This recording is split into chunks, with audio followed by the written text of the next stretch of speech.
దేవుడు తీసుకెళ్లినటువంటి తండ్రి శవం, నువ్వు పంపించినటువంటి బాబాయ్ శవం, ఈ రెండు చావు మేళాలు కలిసొచ్చి నీ విజయానికి బ్యాండ్ మేళం అయ్యాయి గానీ, లేదంటే నువ్వు అసలు కార్యకర్తగా కూడా పనికిరానటువంటి ఖైదీవి. నువ్వు ముఖ్యమంత్రి అవడం అంటే మా దరిద్రం కాకపోతే, ప్రజలు 11 సీట్లు ఇచ్చి నువ్వు చేసిన పాలన చాలే బాబు, ఇంకా ప్రతిపక్ష హోదా కూడా అక్కర్లేదు, విపక్షంగా వెళ్లి కూర్చొని అసెంబ్లీకి పంపిస్తే, అసెంబ్లీకి వెళ్లి కూర్చొని 11 నిమిషాలు కూడా ఉండలేక పవన్ కళ్యాణ్ గారిని చూసి వచ్చోసుకుంటూ ఉరికొచ్చిన ఉలిపిరిగాడు బయటకు.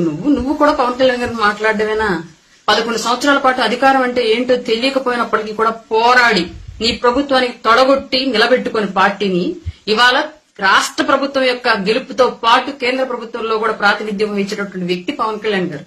అట్లాంటి వ్యక్తి నువ్వు మాట్లాడడం, వైఎస్ఆర్ అనే పేరు నీ పేరుకు ముందు, నీ పార్టీ పేరుకు ముందు లేకపోతే పెంటకుప్ప మీద ఏగలేగదు నిన్ను చూసి. నువ్వు కూడా మాట్లాడటం ఇందా చండాలంగా. ఇక రాజకీయాలకు పనికిరావు గాని సర్దుకో సల్లగా, కేసుల వారం తేల్చుకొని ఆస్తుల సెటిల్మెంట్లు చూసుకో. ఇంకా చెల్లి తల్లి కూడా ఉమ్మెత్తేస్తున్నారు. ఇక నీకెందుకు? ఇంతకు ముందు ఆంధ్రప్రదేశ్ రాజకీయాల్లో కేఏ పాల్ గారు ప్రెస్ మీట్ పెడితే జోక్ ఏముంటుందని చెప్పి చూసేవాళ్ళు. ఇవాళ ఆయన చూడట్లా, ఆయన మరిపించే జోకర్ వే ట్రోలర్ నువ్వు అయ్యావు ఆంధ్రప్రదేశ్ లో. నువ్వు ప్రెస్ మీట్ పెడితేనే మేమర్స్ వచ్చేస్తున్నారు ఏం మాట్లాడా అని చెప్పేసి. అట్లాంటి సిచ్యువేషన్ అయిపోయింది నీది. నువ్వు పెద్ద నాయకుడివి, కర్మగాలి. ఆంధ్రప్రదేశ్ దరిద్రం కొద్ది ఏదో ఒక్కసారి ముఖ్యమంత్రి అయినంత మాత్రం నువ్వు పెద్ద దేశీయ నేతలాగా నువ్వు ఫీల్ అయిపోయి మాట్లాడడం మేమందరం వెర్రిపప్పల్లా వింటాం. మా కర్మ.